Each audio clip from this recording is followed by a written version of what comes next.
પછી આમંત્રણ કોણ આપે છે કોણ નહીં આપતું કદાચ સત્તાવાર કહે છે કે આમંત્રણ ગયું છે, તો આ મને એવું લાગ્યું કે તમે સેજ વધારે આકરા થઈ ગયા કે ભાઈ આ હેમાંગ જોશીને તમે જવાબ આપી દીધો.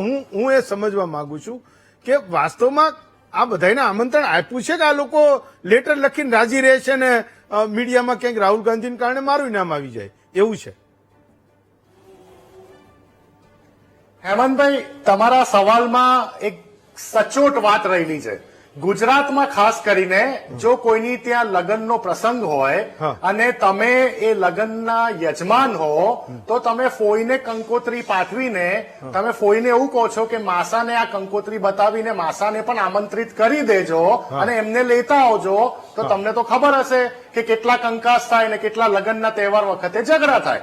પહેલી વાત તો એ આવે છે કે હેમાંગભાઈ પોતે કહે છે કે તમામ સાંસદોને સરકારે આમંત્રણ પાઠવ્યું છે.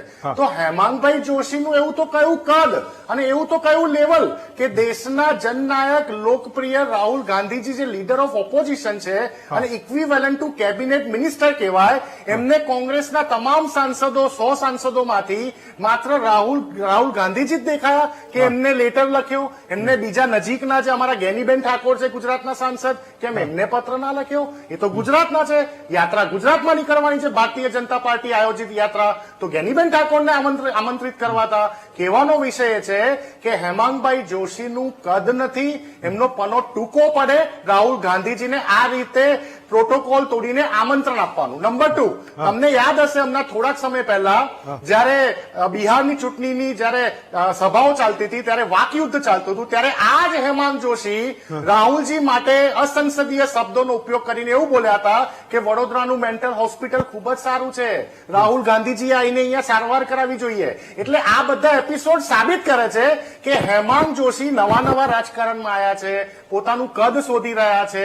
મે બી પોસિબલ કે કદાચ આવનારી કેબિનેટ મંત્રીના વિસ્તરણમાં એમને કેબિનેટ મંત્રી બનવું હોય, ઉપર બેઠેલા એમના બે ખાસ જે નેતાઓ છે એમના ખાસ બનવાનો પ્રયાસ કરવા માટે આવા સસ્તી પ્રસિદ્ધિના હટકંડા અપનાઈ રહ્યા છે. પણ સ્પષ્ટ વાત હેમંતભાઈ એ કરવું છે કે હેમાંગભાઈ જોશી સાંસદ બન્યા ત્યારથી લઈને એમને જે વડોદરા ઇન્ટરનેશનલ એરપોર્ટ, આજ ભારતીય જનતા પાર્ટીના 10 વર્ષ પહેલા 10 વર્ષના શાસનમાં એમને મોટા ઉપાડે ઇન્ટરનેશનલ એરપોર્ટ જાહેર કરેલું ભાજપે, ત્યાં આજ સુધી એક પણ ઇન્ટરનેશનલ ફ્લાઇટ ચાલુ નથી થઈ. તો વડોદરાવાસીઓની કેર કરવા માટે શું પ્રધાનમંત્રી મોદીજીને ક્યારે પત્ર લખ્યો છે? નહીં લખ્યો હોય. વડોદરામાં જયારે ગયા વર્ષે 2 મહિનામાં 3 પૂર આવ્યા, 30,000 કરોડથી લોકોના નુકસાન થયા, શું એ નુકસાનની ભરપાઈ આજ દિવસ સુધી નથી થઈ? વડોદરાની આસપાસના ખેડૂતો પાયમાલ થઈ ગયા છે. આજ સાંસદ હેમાંગ જોશી જયારે નંબર આવ્યા હતા તમામ 26 સાંસદોના કે એમને એમના કોટામાંથી પોતાની કોન્સ્ટિટ્યુઅન્સીમાં કેટલા રૂપિયા વાપર્યા, સૌથી પાછળ હેમાંગભાઈ જોશીનું નામ હતું. તો ભાઈ જનતાની સેવા કરો ને, શું કરવા માટે રાજકારણના આવા રોટલા શેકવા નીકળો છો? અમને ખબર છે કે તમે આયાતી છો. વડોદરાની જનતાનું કમનસીબી કહેવાય કે એક આયાતી સાંસદ મળ્યા, એક એવા સાંસદ મળ્યા કે જેમને વડોદરાની જીઓગ્રાફી વિશે પણ જાણકારી નથી. કદાચ મને તો પર્સનલી એવું પણ ફીલ થઈ રહ્યું છે આ એમના હટકંડા પછી કે હેમાંગભાઈ જોશીને એ પણ નહીં ખબર હોય કે વડોદરામાં કયા બૂથમાં એમનું વોટિંગ છે. તો પહેલા એ તપાસ કરો, વડોદરાની જનતાની સેવા કરવાની વાત કરો ને સાહેબ. તમે રાહુલ ગાંધીજીના નામે તમારા રાજકીય માછલા ધોવાની કોશિશ કરો છો, એ જગ જાહેર દેખાઈ રહ્યું છે. અને હેમાંગભાઈ જોશીને તો હેમંતભાઈ તમને નવાઈ લાગશે કે એમની પાર્ટીના અંદરૂની રાજકારણ, અંદરૂની ઝઘડાના કારણે નસીબથી બનેલા સાંસદ છે. એમને તો આખી લાઈફ, આખી જીવન એમને ખબર જ નહીં હોય કે ભારતીય જનતા પાર્ટીમાંથી ક્યારેક સાંસદ બનશે.